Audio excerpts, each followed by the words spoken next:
Hello friends, welcome to HKGPSC. This is Harpal Singh Rathod. Last time આપણે September મહિનાના science and ટેકનોલોજીના current અફેરના part 1, part 2 અને part 3 જોયા હતા. ત્યારબાદ ઓક્ટોબર મહિનાની અંદર જે પણ સાયન્સ એન્ડ ટેકનોલોજીની ઘટનાઓ ઘટી છે એના કરંટ અફેરનો પાર્ટ 1 અને પાર્ટ 2 આપણે પૂર્ણ કર્યો હતો.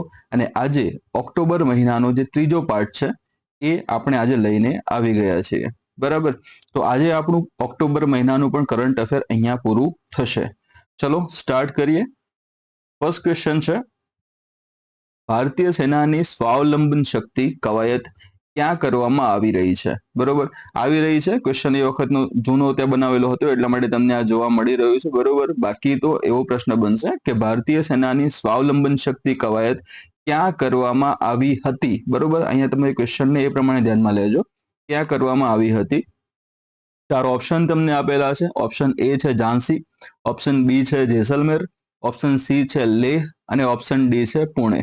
અહીંયા જવાબ આવશે ઓપ્શન એ ઝાંસી.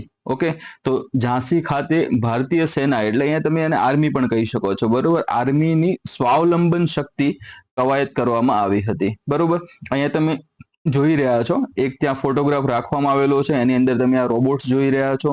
ઓકે, આજુબાજુમાં તમે ટેન્ક્સ અલગ અલગ જોઈ રહ્યા છો. ઓટોમેટિક ટેન્ક્સ તમને આ જોવા મળે છે. અહીંયા તમને ડ્રોન જોવા મળે છે. ઓકે, અહીંયા તમને આર્ટિલરી ગોઠવેલી જોવા મળે છે. તો આ બધી વસ્તુઓનું અહીંયા આગળ એક રીતે જોવા જઈએ તો પ્રદર્શન ત્યાં ગોઠવવામાં આવ્યું હતું. બરોબર, કઈ રીતનું પ્રદર્શન? તો ભારતની અંદર અલગ અલગ મોટી એવી ખાનગી કંપનીઓ તમને જોવા મળે છે. બરોબર, તો ખાનગી કંપનીઓમાં તમે ખાસ જોવા જાઓ તો જેમ કે આપણે ટાટા પણ કહી શકીએ. ઓકે,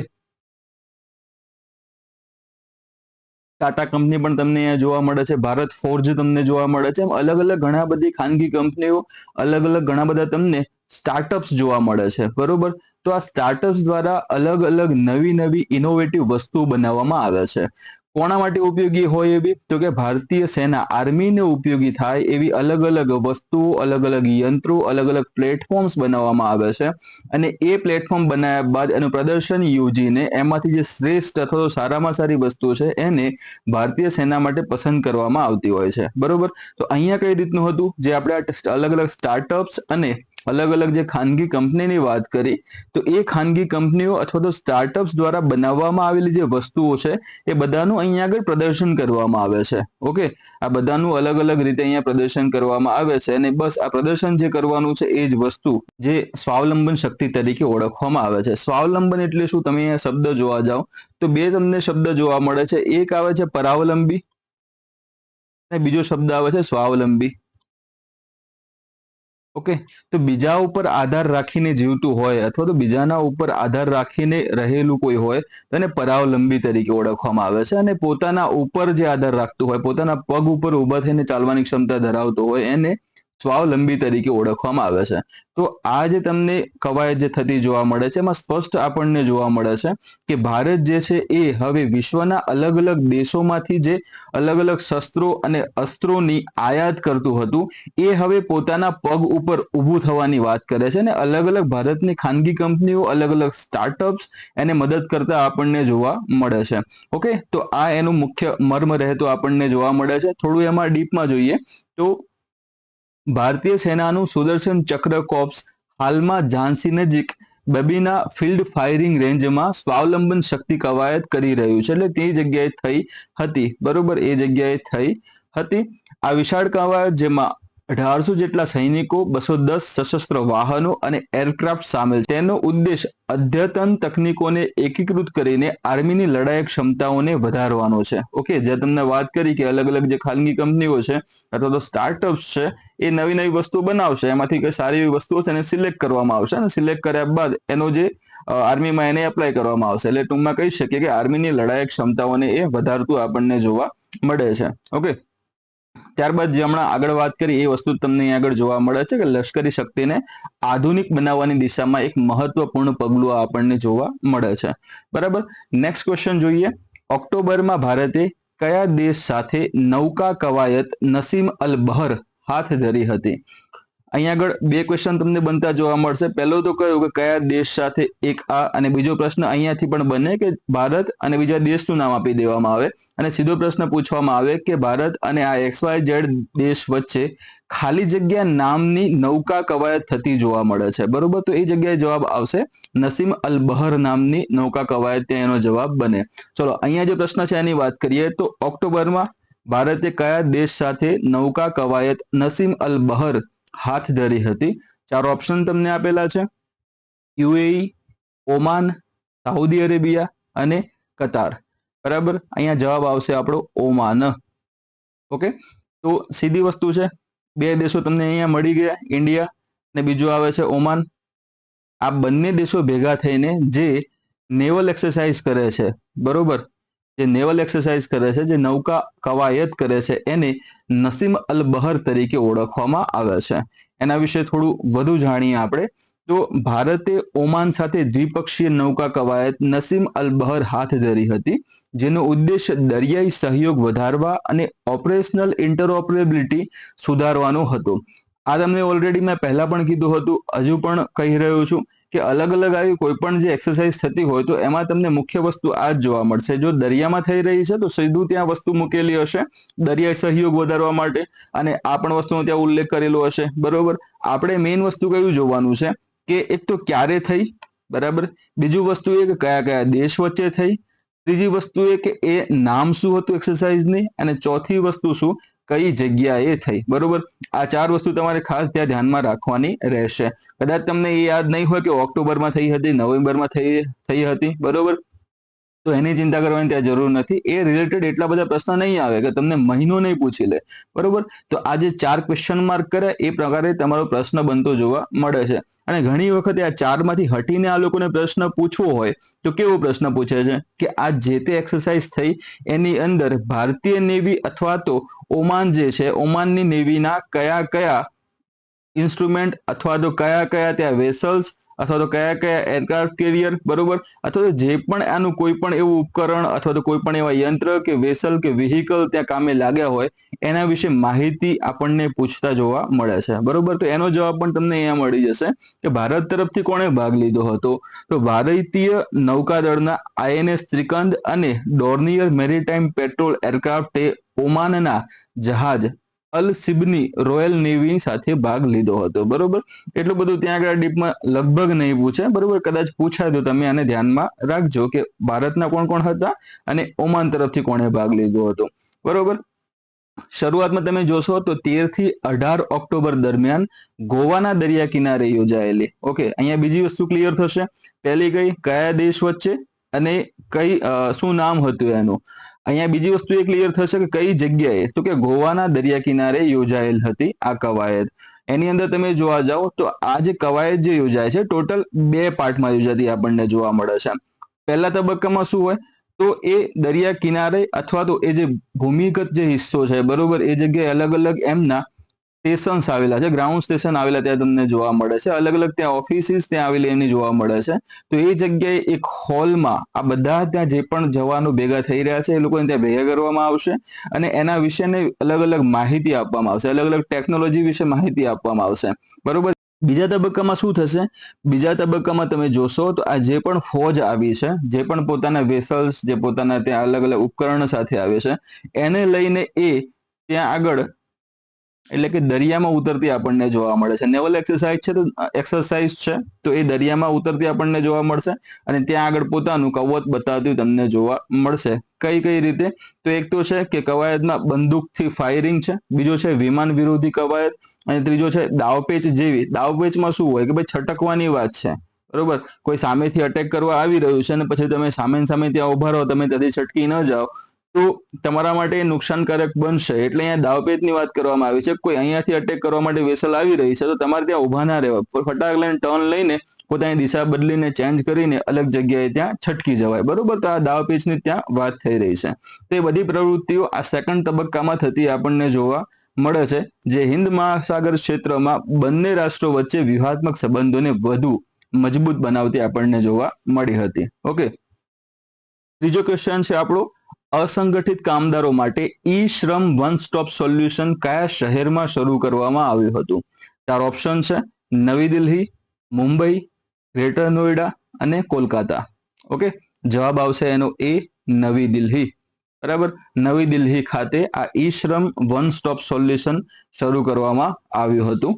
બરાબર, આ તમે જોવા જાઓ તો ઈ શ્રમ જે વિશેની માહિતી તમે લેશો તો જે પણ આવા અસંગઠિત કામદારો છે, બરોબર, એને એક આવું ઈ શ્રમ કાર્ડ આપવામાં આવે છે, જેની અંદર તમને 12 નંબરનો એક કોડ જોવા મળે છે, બરોબર, જે એમની ત્યાં એક ઓળખ પ્રદર્શિત કરે છે કે આ વ્યક્તિ આ છે અને એના વિશે ત્યાં આગળ અલગ અલગ માહિતી આપેલી હશે, બરોબર, કે કઈ જગ્યાએ કામ કરે છે, કઈ જગ્યાએ ત્યાં અસંગઠિત રીતે કામદાર તરીકે કામ કરે છે, કે ફેરિયાવાળો છે, કે પછી અલગ અલગ ત્યાં નાના મોટા કામ કરવા, નાના મોટી લારી ત્યાં ચલાવતો આપણને જોવા મળે છે, બરોબર, તો એ બધી માહિતી એને ત્યાં આપેલી હશે અને એના માટે થોડા ઘણા ત્યાં લાભ પણ વર્ણવેલા જોવા મળે છે. જેમ કે અચાનક એમનું જો મૃત્યુ થાય છે તો 2 લાખ સુધીના ત્યાં આગળ વીમાની પણ તેમાં ચર્ચા થયેલી છે, બરોબર, અને જો અપૂર્ણ અપંગતા આવતી હોય તો એમાં 1 લાખ સુધીની સહાયની પણ ત્યાં વાત કરેલી છે, બરોબર, એવા અલગ અલગ એમાં સ્ટેપ્સ લેવાયેલા આપણને જોવા મળે છે.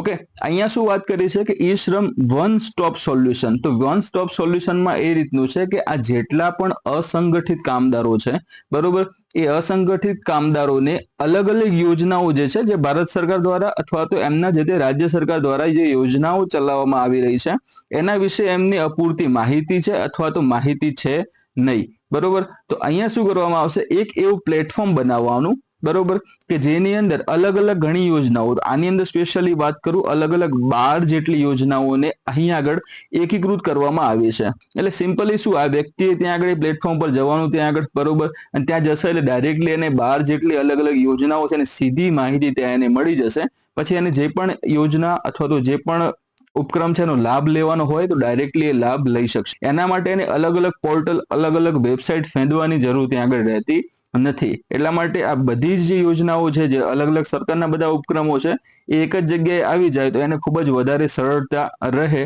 એટલા માટે આજે ઈ શ્રમ વન સ્ટોપ સોલ્યુશન શરૂ કરવામાં આવેલું છે.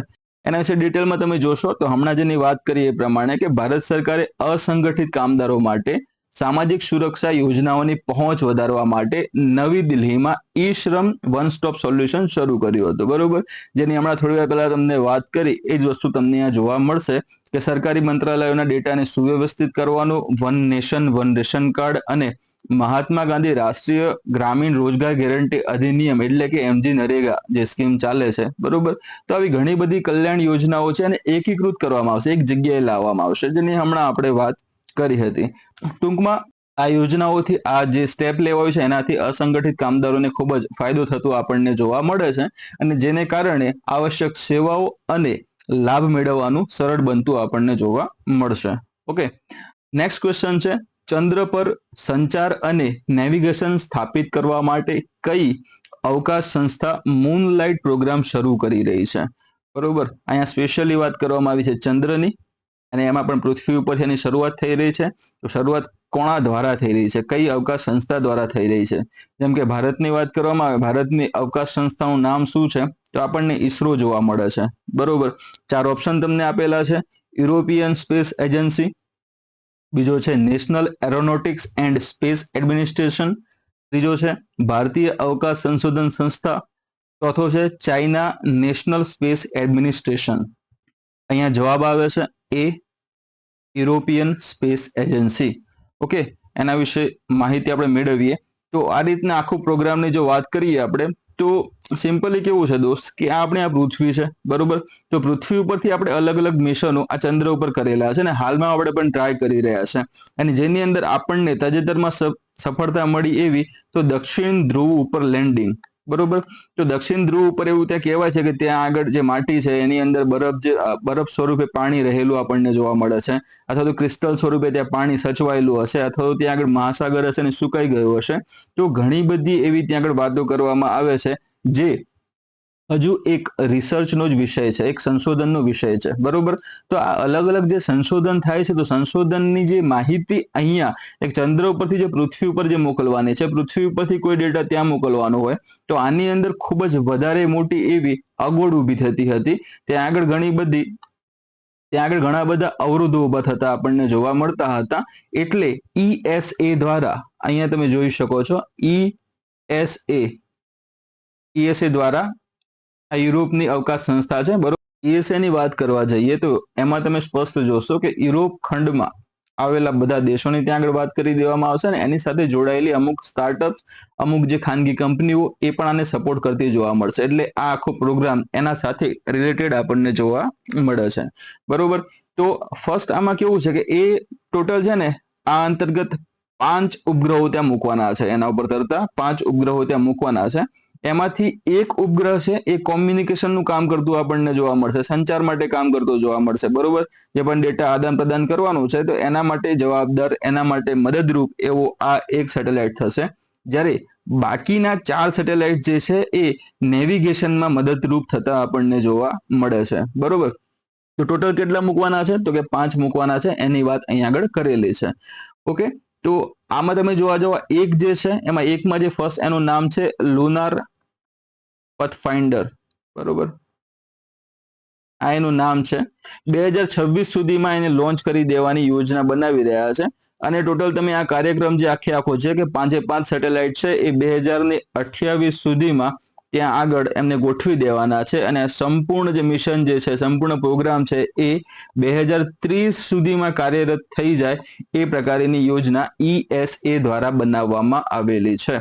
ઓકે, તો આ વસ્તુને ખાસ આપણે ત્યાં આગળ ધ્યાનમાં લેવાની રહેશે, કારણ કે એ એક સારી વસ્તુ છે. ચંદ્ર ઉપર જે શોધ સંશોધન જે થઈ રહ્યા છે એની સાથે સંકળાયેલ આ વસ્તુ તમને જોવા મળશે. ચલો એમાં ડીપમાં જોઈએ હવે.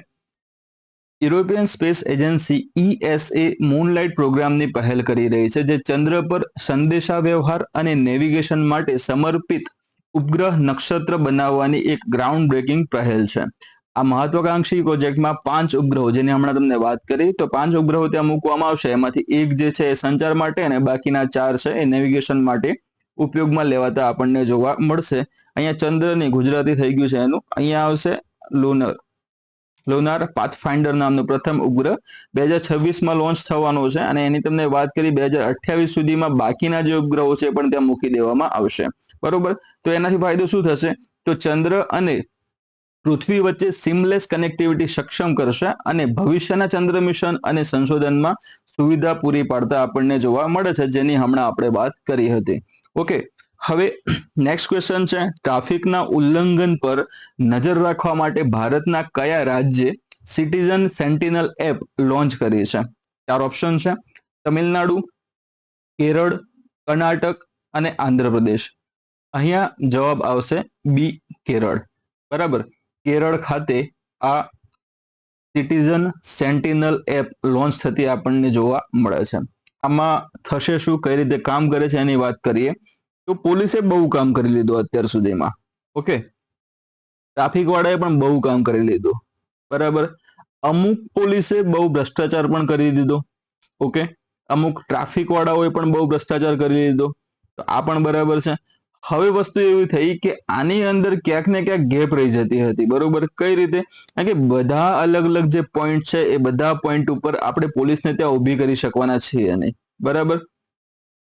તો પોલીસ બધી જગ્યાએ પહોંચી વળે એમ નહોતી, એટલા માટે હવે આ લોકોએ એક એવી એપ્લિકેશન લોન્ચ કરી છે કે જેની અંદર કોઈ સામાન્ય માણસ પણ, સામાન્ય માણસ જે સિટીઝનની વાત કરીએ આપણે, તો એ પણ આમાં પોતાનો રોલ પ્લે કરતો જોવા મળશે. એ પણ હવે આ ટ્રાફિકમાં હેલ્પફુલ થતો જોવા મળશે. કઈ રીતે?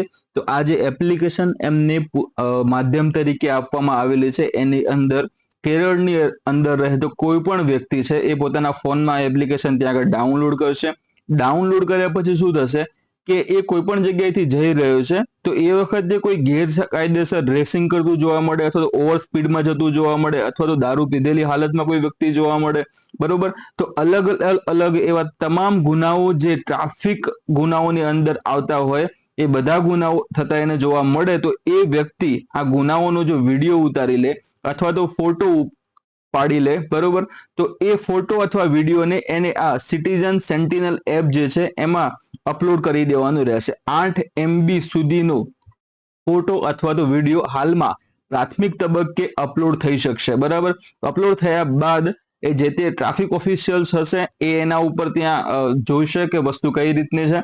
ખરેખર આ ઓફેન્સ બનેલો છે કે કેમ છે, તો એના ઉપર કમ્પ્લીટલી એ કાર્ય કરીને જો ઓફેન્સ ત્યાં બનતો હશે, એ ત્યાં ગુનો બનતો હશે, તો એના ઉપર કાર્ય કરતા, એના પર પગલા લેતા આપણને જોવા મળશે. બરોબર, એટલે એક રીતે જોવા જઈએ તો જેનાથી આ સ્ટેપ લેવાના કારણોસર ઘણા બધા એવા પોઈન્ટ્સ છે જે પોલીસ અથવા તો ટ્રાફિક પોલીસની ઓછી સંખ્યાને કારણે કવર થઈ શકતા નથી, અને ઘણી બધી વખતે આ પ્રકારે કાયદાના લીરે લીરે ઉડતા કાયદાનો ભંગ થતો આપણને જોવા મળે છે. તો એવી વખતે કોઈ સિટીઝન પણ સક્રિય રીતે કાર્ય કરીને આમાં જે ટ્રાફિકનું જે સંચાલનમાં એના મેનેજમેન્ટમાં પણ ભાગ ભજવી શકે છે. બરોબર, તો આ વસ્તુ ત્યાં જોવા મળશે. બીજો ફાયદો એ છે કે જ્યારે અપલોડ કરવામાં આવશે તો એની સાથે સાથે એ જે તે વ્યક્તિ જ્યાંથી અપલોડ કર્યો છે કે એનું જીપીએસ લોકેશન પણ બતાવશે. એટલે એવું નહીં ખાલી ફોટો પાડીને મૂકી દીધો પછી પેલા પોલીસ વાળા શોધતા ફરે ભાઈ ક્યાંનો ફોટો છે, કઈ રીતનો છે, તો અહીંયા એનું જીપીએસ ત્યાં પણ ટ્રેક થતું જોવા મળશે. એટલે જે તે વ્યક્તિએ અપલોડ કર્યું છે તો ત્યાં એના વિષયની પણ ત્યાં માહિતી જશે કે આ વ્યક્તિ છે,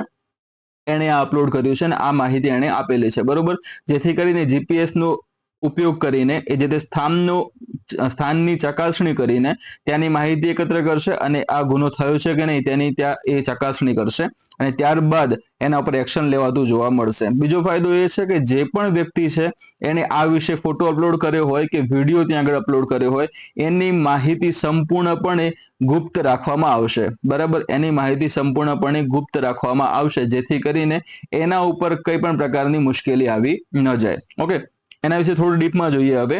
તો આ રીતે તમે જોઈ રહ્યા છો ઘણી બધી વખતે આ થતું તમને જોવા મળે છે કે આ જે સાઈડનો જે ફૂટપાથ છે એના પર લોકો ગાડીઓ ચડાવી દેતા હોય છે, ત્યાં પાર્ક કરી દેતા હોય છે. બરાબર, પછી ઘણી વખતે સ્પીડમાં જતા હોય છે. ઘણી વખતે અમુક પેલા નબીરાઓ તમને જોવા મળશે, આમ ગાડીઓ આ રીતે હોય, થોડી ઘણી જગ્યા હોય ને તો સ્પીડમાં આ રીતે આમ સ્પીડ બ્રેકિંગ કરતા જોવા મળશે, રેસિંગ ટાઈપ. બરોબર, તો એવી વખતે શું થશે, તો માર્ગ સલામતીમાં એક નિયમ ત્યાં એવો છે કે તમે વાહન ચલાવો છો તો તમારે વાહન ચલાવતી વખતે સુરક્ષિત રીતે વાહન ચલાવવાનું છે. એ તમારી સેકન્ડરી એટલે કે દ્વિતીયક જવાબદારી છે. પ્રાથમિક જવાબદારી શું છે, તો તમે જે માર્ગ ઉપર વાહન ચલાવો છો એ માર્ગ ઉપર અન્ય લોકો પણ વાહન ચલાવી રહ્યા છે, તો એમને અગવડ ન પડે એ પ્રમાણે તમારે પોતાનું વાહન ચલાવવાનું છે. એ જે તે વાહન ચાલકની પ્રાથમિક જવાબદારી રહેશે.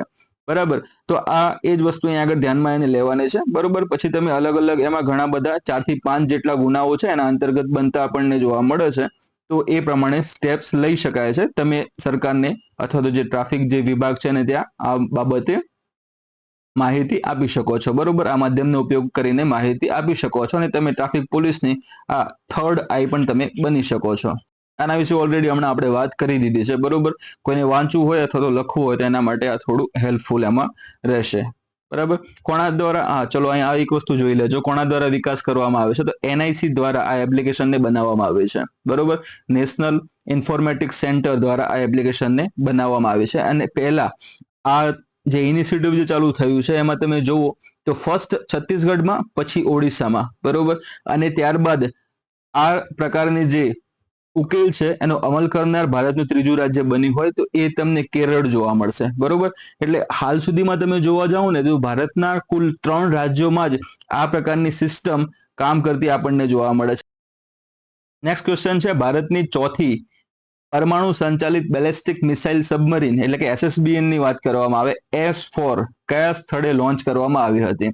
તો પ્રશ્નમાં તમને પહેલા તો એક જવાબ મળી જશે કે કયા નંબરની છે, તો કે ભાઈ ચોથા નંબરની છે. બરોબર, એનું નામ અથવા કોડ નેમ શું આપેલું છે, તો S4 આપેલું છે. અને એ શું છે, તો એ એક પ્રકારની એસએસબીએન છે. પરમાણુ સંચાલિત તમને આ જોવા મળે છે. 4 ઓપ્શન આપવામાં આવેલા છે કયા સ્થળે લોન્ચ કરવામાં આવ્યું છે. તો પહેલો છે મુંબઈ, બીજો છે ચેન્નઈ, ત્રીજો છે વિશાખાપટ્ટનમ અને ચોથો છે કોલકાતા. બરાબર, તો આ જે એસએસબીએન છે S4 કોડ નેમ વાળી, એને વિશાખાપટ્ટનમ થી લોન્ચ કરવામાં આવેલી છે. બરોબર, તો જવાબ આવશે અહીંયા આગળ વિશાખાપટ્ટનમ. અહીંયા તમે જુઓ છો આ પ્રકારે આપણી આ ચોથી એસએસબીએન S4 તમને જોવા મળે છે. બરોબર, S4 જે છે ને દોસ્ત એ એનું કોડ નેમ છે. આનું હજુ કોઈ નામ આપવામાં આવેલું નથી. તમે જોવા જાઓ તો જે ન્યુક્લિયર પાવર્ડ જે સબમરીન જે બનાવવાની હતી ભારતની, એમાં તમને ફર્સ્ટ ત્યાં આગળ જોવા મળે છે, એક છે આઈએનએસ અરિહંત. બરાબર, બીજી તમને જોવા મળે છે આઈએનએસ અરિઘાટ, ત્રીજી તમને જોવા મળે છે આઈએનએસ અરિદમન. બરોબર, ચોથી જે છે એ તમને જોવા મળશે S4 બરોબર, આનું હજુ સુધી કોઈ નામ આપવામાં આવેલું નથી. તો તમે શરૂઆતમાં જોવા જાઓ ને તો ભારતે સૌપ્રથમ રશિયા પાસેથી ન્યુક્લિયર પાવર સબમરીન મેળવી હતી. એ તમે જોયું હશે કે એ ચક્ર અંતર્ગત કામ કરતી અથવા તો આ કોડનેમ અંતર્ગત કામ કરતી આપણને જોવા મળી હતી. આઈએનએસ ચક્રને ત્યાં નામ આપવામાં આવ્યું હતું. પછી ભારતે પોતાની જાતે પોતાના પગ ઉપર ઉભા રહેવાનો ટ્રાય કર્યો અને આ અલગ અલગ ત્યાં સબમરીન બનાવતા આપણને પછી જોવા મળ્યા હતા. બરોબર, સંપૂર્ણપણે સ્વદેશી આપણે ન કહી શકીએ. આપણે વિશ્વના અલગ અલગ દેશોમાંથી અલગ અલગ ટેકનોલોજીને આયાત કરેલી છે. બરોબર, તો એટલે આપણે આને સંપૂર્ણ સ્વદેશી પણ નથી કહી શકતા. પરંતુ તમે આમાં જોવા જાવ તો 60% ઉપર કે 70% ઉપર જો એવા કોઈ પણ પાર્ટ્સ અથવા તો ટેકનોલોજી જો ઇન્ડિયાની વાપરી હોય તો આપણે એને સિમ્પલી સ્વદેશી એવા શબ્દ વાપરીએ છીએ. બરોબર, એટલે પછી હવે એ સરકાર જાણે અને પરીક્ષા જાણે. આપણે વસ્તુને ધ્યાનમાં રાખવાની, જે સ્વદેશી લખેલું છે તે આપણે એને અપનાવશું, નથી લખ્યું તો ત્યાં આપણે એને લખશું નહીં. બરાબર, જોઈએ એની અંદર તો S4 જે છે, S4 નો આપણા જોડે કોઈ એવો ફોટો નથી પડેલો હાલમાં. બરોબર, જે પડેલો છે તો એની અંદરની આ જે સિસ્ટમ છે એ મને મળ્યો નહોતો. એટલે જે આપણે આ જે ત્રીજા નંબરની જે ન્યુક્લિયર પાવર સબમરીન છે આપણી INS અરિધમન, એને ત્યાં આગળ રાખેલી છે. તમે જોઈ શકો છો કઈ રીતે એ જોવા મળશે અને એની અંદર શું શું વસ્તુ આવશે. બરોબર, તો ફર્સ્ટ તમે અહીંયાથી જોવા જાઓ તો એક તમને જોવા મળશે પેરિસ્કોપ, સેટકોમ ઇલેક્ટ્રોનિક સેન્સર તમને જોવા મળે છે. પેરિસ્કોપ શું કરશે તો આ જ્યારે ઉપરની તરફ આવે છે ત્યારે આ જેમ કે જુઓ આ છે દરિયાઈ સપાટી છે. બરાબર, તો આ પેરિસ્કોપ છે એ એટલે કે જ્યારે આ સબમરીન ઉપરની તરફ આવશે ત્યારે આખી સબમરીન જો બહાર દેખાશે તો કોઈને ખબર પડી જશે કે ભાઈ અહીંયા તો સબમરીન છે, ઉડાવી દો એને એમ. બરોબર, તો આ સહેજ આ ભાગે આવશે તો એના ઊંચો એવો જે ભાગ છે એ ભાગ ખાલી અહીંયા તમને બહાર જોવા મળશે. તો પેરિસ્કોપની અંદર જે આ પ્રકારે કામ કરતું આપણને જોવા મળે છે. તો અહીંયા કોઈ પણ દ્રશ્ય છે એ ત્યાં આગળ અહીંયા ઝીલાતું આપણને જોવા મળે છે અને આ જ દ્રશ્ય પછી અહીંયા આમ ઝીલાતું જોવા મળે છે, જેથી કરીને અંદર રહેલો વ્યક્તિ એને સારી રીતે જોઈ શકે છે અથવા તો સપાટી ઉપર અથવા તો આગળની તરફ કે આસપાસમાં કોઈ પણ એવું કોઈ જહાજ રહેલું છે કે નહીં તેના વિશે પણ માહિતી મેળવી શકે છે. બરોબર, સાઈડમાં તમે અહીંયા લોન્ચ ટ્યુબ જોઈ રહ્યા છો તો આ લોન્ચ ટ્યુબ જે છે એની અંદર અલગ અલગ ત્યાં મિસાઇલ સેટ કરવામાં આવેલી છે અને લોન્ચ ટ્યુબમાં તમે જુઓ છો એ પ્રમાણે કે જુઓ 24 છે, અહીંયા તમને K-15 SLBM જોવા મળે છે. બરોબર, કલામ સિરીઝની તમને આ મિસાઇલ્સ જોવા મળે છે. બીજી K4 પણ તમને જોવા મળશે. એટલે સિમ્પલ વસ્તુ છે, આ જે ન્યુક્લિયર પાવર્ડ સબમરીન્સ છે એની અંદર કઈ મિસાઇલનો ઉપયોગ કરવામાં આવે છે તો K-15 અને K4 એનો ત્યાં જવાબ બનશે.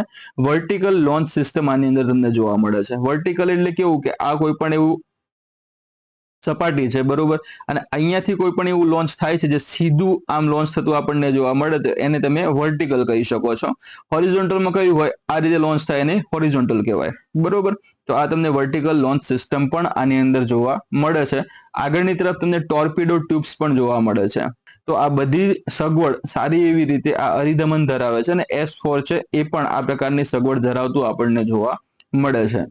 પાછળની તરફ તમે જુઓ છો તો પ્રેશરાઇઝ્ડ હેવી વોટર રિએક્ટર તમને જોવા મળે છે. તો એનો ભાગ પાછળ તમને આ જોવા મળશે.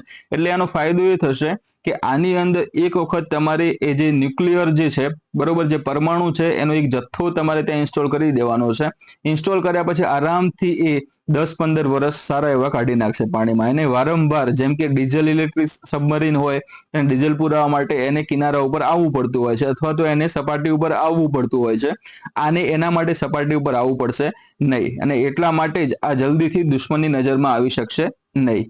ઓકે, એના વિશે ડિટેલમાં તમે જુઓ તો વિશાખાપટ્ટનમ ખાતેથી લોન્ચ કરવામાં આવ્યું છે અને કોડ નેમ છે એની પણ આપણે હમણાં વાત કરી. બરોબર, અદ્યતન સુવિધાઓમાં તમે જુઓ તો 3500 કિલોમીટરની રેન્જ સાથે સબમરીનથી લોન્ચ કરાયેલી S4 બેલિસ્ટિક મિસાઇલનો પણ ત્યાં સમાવેશ થતો આપણને જોવા મળે છે. Okay, INS Arihant, INS અરિઘાટ, INS અરિધમન આ 3 આગળ થઈ ચૂકી છે અને ચોથી જે આપણા હાથમાં આવી છે એ 4 સબમરીન અહીંયા આગળ આપણને જોવા મળે છે જે ભારત દ્વારા બનાવવામાં આવેલી છે, જે ભારતની દરિયાઈ હાજરીને મજબૂત બનાવે છે અને રાષ્ટ્રીય સુરક્ષા પ્રત્યે તેની પ્રતિબદ્ધતાને રેખાંકિત કરતી આપણને જોવા મળે છે. ઓકે, નેક્સ્ટ ક્વેશ્ચન જુઓ. તાજેતરમાં કયા દેશે હિન્દ મહાસાગરમાં ભારત સાથેની તેની પ્રથમ મેરીટાઈમ પાર્ટનરશિપ એક્સરસાઇઝ MPX હાથ ધરી હતી? પહેલી વસ્તુ તો એ છે કે આ સૌ પ્રથમ MPX થઈ રહી છે. કયા કયા દેશ વચ્ચે એ ત્યાં આગળ મહત્વનું બનતું આપણને જોવા મળે છે ને એટલા માટે ક્વેશ્ચન આવવાના ચાન્સીસ પણ આના વધી જાય છે. બીજી વસ્તુ છે કઈ જગ્યાએ તો કે હિન્દ મહાસાગરમાં આ વસ્તુ થાય છે. તો અહીંયા તમે જુઓ 4 ઓપ્શન છે, ફ્રાન્સ, જર્મની, પોલેન્ડ અને ઓસ્ટ્રેલિયા. જવાબ આવશે તમારો જર્મની. તો આ ઇન્ડિયા, અને જર્મની.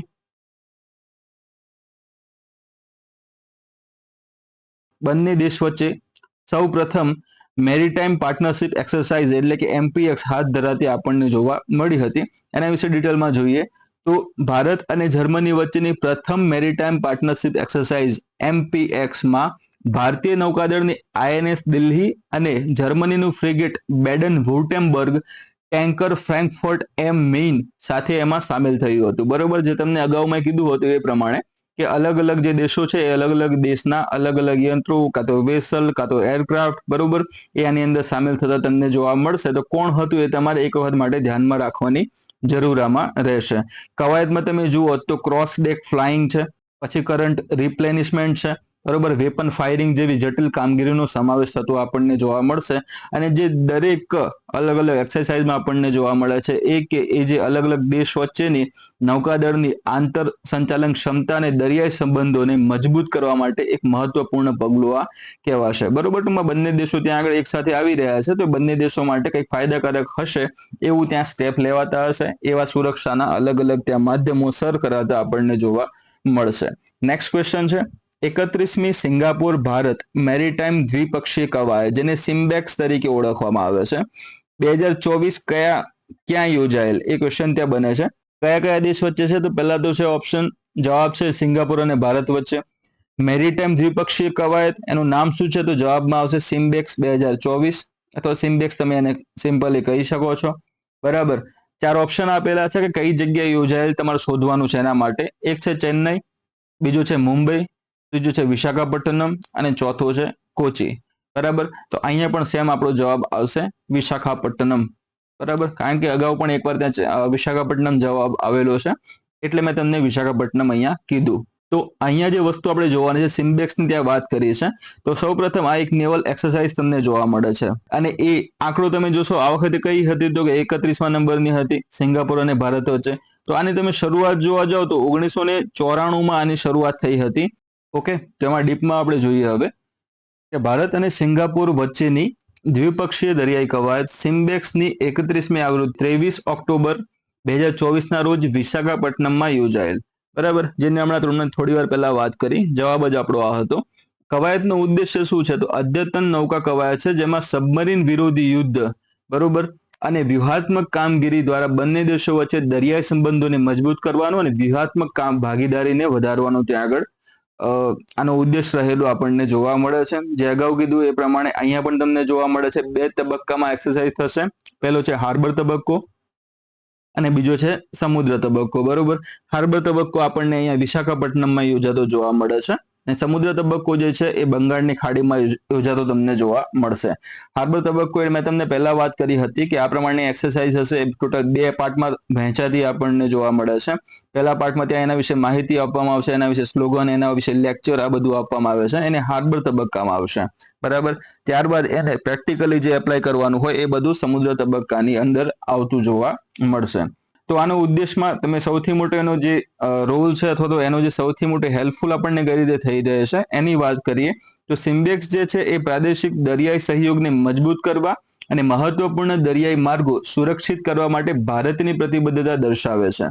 ઓકે, અને એમાં પણ વિશાખાપટ્ટનમનું વ્યૂહાત્મક સ્થાન તેને આ નોંધપાત્ર નૌકા કવાયત માટે એક આદર્શ યજમાન બનાવે છે.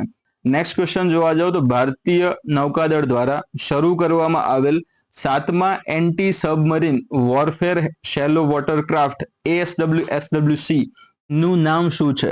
4 અલગ અલગ ઓપ્શન છે, અભય, વિક્રાંત, વીર અને પ્રહર. જવાબ આવશે તમારો અહીંયા અભય. એના વિશે જોઈએ તો અભય તમને કંઈક આવું જોવા મળે છે. ઓકે, અલગ અલગ ના તમને પાર્ટ આપેલા જોવા મળે છે કે આગળની તરફ તમે જોવા જાઓ તો અહીંયા તમારી ગન સેટ કરેલી છે. બીજી વસ્તુ તમને જોવા મળશે અહીંયા આગળ મિસાઇલ લોન્ચર્સ પણ જોવા મળે છે. એની અંદર મિસાઇલ્સ જે અંદર રહેલી છે એ પણ જોવા મળશે. કઈ મિસાઇલ છે? તો કે બ્રહ્મોસ એની અંદર રહેલી છે, DRDL એની અંદર રહેલી છે. ઓકે, ઉપરનો ભાગ છે આ પ્રમાણેનું એ તમને જોવા મળશે, રડાર્સ જોવા મળે છે. બરાબર, તો એ ઘણી બધી ખાસિયત છે એની અંદર રહેલી જોવા મળે છે. દરિયાની અંદર જે રહેલી ગતિવિધિને જાણવા માટે પણ આગળની તરફ તમને અહીં આગળ સોનાર લાગેલા તમને જોવા મળે છે. બરોબર, તો રડાર અને સોનાર બંને તમને લાગેલા જોવા મળશે. અને જેથી આનો ઉપયોગ કરીને તે એન્ટી સબમરીન વોરફેર એટલે કે શું સબમરીન વિરોધી યુદ્ધની વાત કરવામાં આવશે. જેમ કે આ આપણી વેસલ છે, આ વેસલ આપણી જોવા મળે છે. હવે આગળ એવું થાય કે વેસલ તો ઉપર તરી રહી છે, બરોબર, તો અંદરથી કઈ એવો હુમલો થઈ રહ્યો છે તો એના વિશે એને માહિતી ન હોય. તો એટલા માટે આ જે અંદરથી જે કોઈ પણ સબમરીન આવી રહી હોય તો એ સબમરીન વિશે માહિતી એને મળી રહે એટલે આગળની તરફ અહીંયા સોનાર ત્યાં લાગવામાં આવેલા છે, બરોબર. તો અહીંયા જે સોનારનો ઉપયોગ કરીને જે અહીંયાથી વેવ જે પ્રસારિત કરવામાં આવે છે તો એના વિશે એને માહિતી મળી જશે કે આગળથી કોઈક અવરોધ ઉભો થઈ રહ્યો છે અથવા તો આગળ કોઈ એવું ઉપકરણ અથવા તો કોઈ એવું માધ્યમ બની રહ્યું છે જે આને જે તરંગોને આગળ વધતા અટકાવી રહ્યું છે, બરોબર. પછી એના ઉપર એક્શન લેશે અને તરત મિસાઇલ કાઢશે અને જા ભાઈ ફોડી નાખે એને, બરોબર. તો આ વસ્તુ થતી આપણને જોવા મળશે એટલે એને કહેવાય છે એન્ટી સબમરીન, એટલે સબમરીનને તોડી પાડવા માટે ખાસ આ કામ કરતું આપણને જોવા મળશે, બરાબર. નેક્સ્ટ જુઓ, એમાં તો ડીપમાં આપેલી છે વાત, એ પણ આપણે એકવાર જોઈ લઈએ ઉપરથી કે 25 ઓક્ટોબરે એલએનટી કટ્ટુપલ્લી ખાતે અભય નામનું 7મું એન્ટી સબમરીન વોરફેર શેલો વોટરક્રાફ્ટ જેને ટૂંકમાં ASW/SWC તરીકે ઓળખવામાં આવે છે, બરોબર. ટોટલ 8 બનાવવાના છે, એમાં 8માંથી આપણું 7મું જોવા મળે છે અભય. તો GRSC ની વાત કરવામાં આવે, GRSC દ્વારા અભય ક્લાસ ASW કોર્વેટ્સને બદલવા માટે સંરક્ષણ મંત્રાલય MOD મિનિસ્ટ્રી ઓફ ડિફેન્સની વાત કરીએ તો એની સાથે 8 જહાજના કરારના ભાગરૂપે આ બનાવવામાં આવેલું છે. તો એમાંથી આ 7મા નંબરનું હતું, હજુ 8મું આગળ જતા આવશે. સ્વદેશીની વાત કરવામાં આવે તો આની અંદર જે સામગ્રી વપરાય છે એ ટોટલ 80% જેટલી આપણા દેશમાંથી ઉત્પન્ન થયેલી છે અથવા તો એ ટેકનોલોજી આપણે વિકસાવેલી છે, બરોબર. બાકીની 20% જે હશે એ આપણે બહારથી મંગાવી છે, બરોબર. અને આ 20% 80% ઉપર ભારે પડે એ પ્રમાણેના એકચ્યુઅલમાં હોય છે. નેક્સ્ટ એમાં જોઈએ ક્વેશ્ચન 10 કે ગુજરાતના વડોદરામાં ટાટા એરક્રાફ્ટ કોમ્પ્લેક્સમાં કયા પ્રકારના લશ્કરી વિમાનોનું ઉત્પાદન કરવામાં આવશે? 4 ઓપ્શન આપેલા છે. C-295, અહીંયા C આવે છે, ઓકે, આમ C આ પ્રમાણે છે, C-295.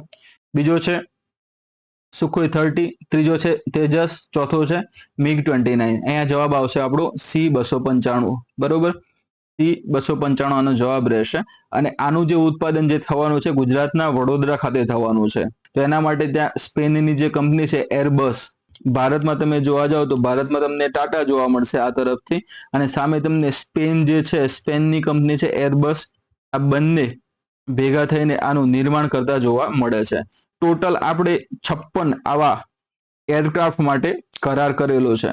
એરક્રાફ્ટ તમને આ પ્રમાણે જોવા મળે છે. અહીંયા તમને લખેલું જોવા મળશે C-295, બરોબર. તો અહીંયા C-295 ની વાત કરીએ એ પ્રમાણે કે એક તો ભારતની કોણ હતી તો બે ટાટા છે, સામે કોણ તો સ્પેનની છે એરબસ છે, બરોબર. આ બંને દ્વારા ભેગા થઈને આ એરક્રાફ્ટ બનાવવાની વાત કરી છે. ટોટલ કેટલા બનાવવાના છે? 56 બનાવવાના છે. 56માં એ રીતનું છે ને કે 16 જેટલા છે ને આપણે ડાયરેક્ટ આયાત કરીશું, એટલે કે સ્પેનની અંદર જે બનેલા છે એરબસ દ્વારા એને ડાયરેક્ટ 16 આપણે આયાત કરવાના છે. જ્યારે બાકીના જે 40 છે એ 40 ને આપણે આ વડોદરાની અંદર જે કોમ્પ્લેક્સ આવેલું છે એની અંદર બનાવવાના રહેશે. એટલે કે પછી એવું નથી કે આપણે બનાવી લેવાના, તો સ્પેનની જે કંપની છે એ પોતાના પ્લાન્ટ અહીંયા આગળ સ્થાપિત કરશે અને આ 40 જેટલા એરક્રાફ્ટ છે એને ઇન્ડિયામાં ત્યાં બનાવશે. એટલે આપણે એને કહી શકીએ કે ભાઈ મેક ઇન ઇન્ડિયા પહેલનો આ એક ભાગ છે, બરોબર. હવે એરક્રાફ્ટ બનાવી રહ્યા છે એનો ફાયદો શું? તો ફાયદામાં એ રીતની છે કે આમાં સૌપ્રથમ એ ફાયદો સમજવા માટે આનું નામ આપણે જોવું પડશે કે નામ છે C-295. C નો મતલબ થાય છે કાસા, 2 નો મતલબ છે કે ટ્વિન એન્જિન છે આની અંદર, બરોબર, 2 એન્જિન જોવા મળે છે. અને 95 જે છે એ જોઈન્ટ વર્ડ છે, અહીંયા આગળ 9.5 નો, બરોબર, 9.5 ટન જેટલી આની ક્ષમતા છે, જે માલ વહન કરવાની ક્ષમતા જે છે એ 9.5 ટન જેટલી છે, બરોબર. એટલે આ એક પ્રકારે આપણે કહી શકીએ કે માલ વાહક જહાજ તરીકે કામ કરતું આપણને જોવા મળશે. જહાજ એટલે હવાઈ જહાજની અહીંયા વાત થઈ રહી છે, બરોબર. તો માલવાહક હવાઈ જહાજ તરીકે આ કામ કરતું જોવા મળશે. આની અંદર સૈનિકોને પણ એક જગ્યાએથી બીજી જગ્યાએ લઈ જવાના હોય તો ટોટલ 71 જેટલા સૈનિકોને એક સાથે એક જગ્યાએથી બીજી જગ્યાએ આવાગમન કરી શકાય છે, તે ટ્રાન્સફર કરવામાં પણ આ હેલ્પફુલ થતું આપણને જોવા મળશે. એટલે ક્યારેક યુદ્ધની એવી સ્થિતિ ઊભી થઈ હોય અને એ વખતે ઘણા બધા મોટી સંખ્યામાં આપણે સૈનિકોને મોકલવાના હોય ત્યારે આવા એરક્રાફ્ટ એમાં મહત્વનો ભાગ ભજવતા આપણને જોવા મળશે, ઓકે.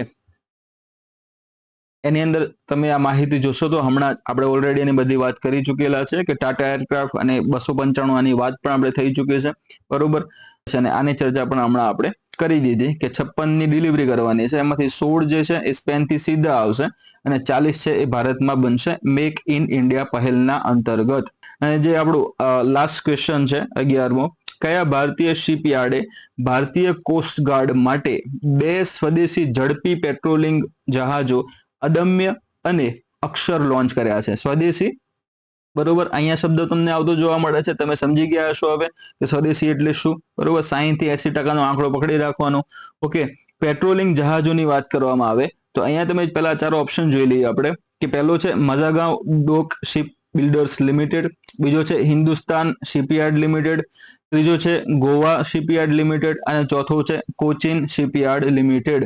અહીંયા તમારો જવાબ આવે છે ગોવા શિપયાર્ડ લિમિટેડ, બરોબર. ગોવા શિપયાર્ડ લિમિટેડ તમને આ પ્રશ્નનો જવાબ મળતો જોવા મળશે. પેટ્રોલિંગ જહાજની વાત કરવામાં આવી છે, બરોબર. તો ઘણા બધાને પછી પહેલી વાર શબ્દ સાંભળ્યો હશે ને તો એવું વિચાર આવશે કે પેટ્રોલ ભરવા માટે લઈ જતું હશે. એવું નથી દોસ્ત. ઘણા બધા તમારામાંથી એવા હશે જે પોલીસની તૈયારી કરતા હશે તો એમને ખબર હશે કે પોલીસ રાત્રે પેટ્રોલિંગમાં નીકળે છે, બરોબર. પેટ્રોલિંગમાં નીકળે એટલે શું, તો એ દેખરેખ રાખવા માટે ત્યાં નીકળતી આપણને જોવા મળે છે, તો એને પેટ્રોલિંગ કરવું આપણે એને કહીએ છીએ, બરાબર. તો સેમ એ રીતનું છે કે દરિયો જે છે ખૂબ જ મોટો આપણને જોવા મળે છે. તો દરિયાની અંદર કોઈ ગેરકાયદેસર ગતિવિધિ થઈ રહી હોય અને એની ઉપર જો નજર રાખવા વાળું કોઈ ના હોય તો આવી ગતિવિધિ વધતી જોવા મળશે અને આ ગતિવિધિઓ આપણા દેશ માટે નુકસાનકારક બનતી જોવા મળે છે. તો એના ઉપર ધ્યાન રાખવું જરૂરી છે. ધ્યાન રાખ્યા બાદ એ જો ધ્યાનમાં નજરમાં આવે છે તો એના ઉપર પગલાં લેવા પણ જરૂરી છે અને જો યોગ્ય સમયે પગલાં લેવામાં આવે તો આવી કોઈ પણ ગતિવિધિઓને અટકાવી શકાય છે, નાથી શકાય છે અને ડામી શકાય છે, બરોબર. તો એટલા માટે જ આવી વેસલ્સ ત્યાં આગળ આવતી આપણને જોવા મળે છે અને એ ભાગ ભજવતી જોવા મળશે. તો એ ખૂબ જ લાંબા અંતર સુધી પેટ્રોલિંગ કરશે, અલગ અલગ દરિયામાં અલગ અલગ ત્યાં આગળના વિસ્તારોમાં ફરતી જોવા મળશે અને એની અંદર કોઈ પણ આવી ગતિવિધિ થતી તો નથી ને એના વિશે માહિતી મેળવતી જોવા મળશે, બરોબર. બીજી વસ્તુ અહીંયા આગળ શબ્દ વાપરેલો છે કે ઝડપી, બરોબર. તો આ જે વેસલ જે છે એ કેવી જોવા મળે છે, આપણને ફાસ્ટ જોવા મળે છે. તો ફાસ્ટ હોય તો જ આ વસ્તુ કારગર છે, બાકી તો પછી એને એટલી બધી હેલ્પફુલ રહેતું આપણને જોવા મળશે નહીં. કારણ કે આપણે કોઈના પીછો કરતા હોય અને એ સામેવાળાની બોટ આપણા કરતા ફાસ્ટ હોય ને એ ત્યાંથી નીકળી જાય તો પછી પીછો કરવાનો કોઈ મતલબ રહેતો નથી, બરોબર. તો કોના દ્વારા બનાવવામાં આવી છે? GSL દ્વારા બનાવવામાં આવી છે અને નામ શું છે એના? અદમ્ય અને અક્ષર. એ ખાસ તમારે ધ્યાનમાં રાખવાના રહેશે. એના વિશે જોઈ લઈએ ડીપમાં. તો 2 સ્વદેશી ઝડપી પેટ્રોલ જહાજો અદમ્ય અને અક્ષર લોન્ચ કરેલા છે. તો શું કરશે? ઓફશોર અસ્કયામતો અને ટાપુ પ્રદેશોના રક્ષણને વધારવા અને ભારતીય કોસ્ટગાર્ડ માટે દેખરેખ કામગીરી કરવા માટે એ રચાયેલા આપણને જોવા મળશે. સ્વદેશીની વાત કરી એટલે આ વસ્તુ આવી જશે. આત્મનિર્ભર ભારતના વિઝનને અનુરૂપ કોસ્ટગાર્ડ માટે GSL દ્વારા કુલ કેટલા બનાવવાના છે? તો કે 8 ઝડપી પેટ્રોલિંગ જહાજો બનાવવાનું કામ હાલમાં ચાલી રહ્યું છે, બરોબર. આ જહાજની વાત કરીએ તો એ જહાજ 52 મીટરની લંબાઈ ધરાવે છે અને 8 મીટરની પહોળાઈ ધરાવતું આપણને જોવા મળે છે અને એ GSL દ્વારા બનાવવામાં આવ્યું છે જેની હમણાં તમને વાત કરી. ઓકે, આજના પ્રેક્ટિસ ક્વેશ્ચન ઉપર હવે આપણે આવી ચૂક્યા છે. ક્વેશ્ચન તમને જોવા મળે છે કયો ગેસ ગ્રીન હાઉસ ગેસ તરીકે ઓળખાતો નથી? સ્પષ્ટ વાત કરેલી છે નથી, બરોબર. તો 4 ઓપ્શન આપેલા છે: methane, nitrous oxide, carbon dioxide અને હાઇડ્રોજન. 4 માંથી તમને જે પણ જવાબ યોગ્ય લાગતો હોય એ નીચે તમારે કોમેન્ટમાં જણાવવાનું રહેશે. કોમેન્ટમાં તમે આ જવાબ જણાવશો તો એ જવાબ જો સાચો હશે તો એની સામે હું આ હાર્ટની નિશાની ત્યાં આગળ આપી દઈશ, બરોબર. તમને જવાબની સામે હાર્ટ જોવા મળી જાય તો સમજી લેવાનું તમારો જવાબ સાચો છે. જો હાર્ટ જોવા મળતું નથી તો સમજવાનું તમારો જવાબ ખોટો છે, બરાબર. આ સમગ્ર જે આખું લેક્ચર આપણું ચાલુ એ PDF તમારે મેળવવી હોય તો આપણી ટેલિગ્રામ ચેનલ છે HKGPSC. HKGPSC તમારે સિમ્પલી ટેલિગ્રામમાં જઈને સર્ચ કરવાનું છે. સર્ચ કરશો એટલે તમને આ સિમ્બોલમાં, આ રાઉન્ડ સિમ્બોલમાં તમને HKGPSC ની આપણી આ ચેનલ જોવા મળે છે. તો આ HKGPSC નામની ચેનલમાં તમારે જોઈન થઈ જવાનું રહેશે. એ જગ્યાએ આ વિડીયોની લિંક પણ આવી ગઈ હશે, તમે જોઈન કરશો ત્યારે, અને સાથે સાથે એની તરત નીચે તમને આ જે પણ વિડીયો લેક્ચરમાં આપણી પીડીએફ આ જે પીપીટી ચાલી હતી એ પીડીએફ સ્વરૂપે તમને ત્યાંથી એ મળી જશે, બરોબર. તો ટેલિગ્રામ તમે અહીંયાથી આ જોઈન થવાની વાત કરી, ત્યારબાદ તમે હજુ યુટ્યુબમાં આપણી ચેનલને સબસ્ક્રાઇબ નથી કરી તો સબસ્ક્રાઇબ તમારી કરી દેવાની રહેશે, જો તમારા ફાયદાકારક આ વસ્તુ લાગી હોય તો, કારણ કે આવનારી તમામ પરીક્ષાઓ માટે આ વસ્તુ હેલ્પફુલ છે. તો જેથી કરીને તમે સબસ્ક્રાઇબ કર્યું હશે તો આવનારા સમયમાં કોઈ પણ વિડીયો આવશે તો એના વિશે તમને ઝડપથી માહિતી મળશે અને અમને પણ વિડીયોઝ બનાવવાની સારું એવું પ્રોત્સાહન મળતું રહેશે.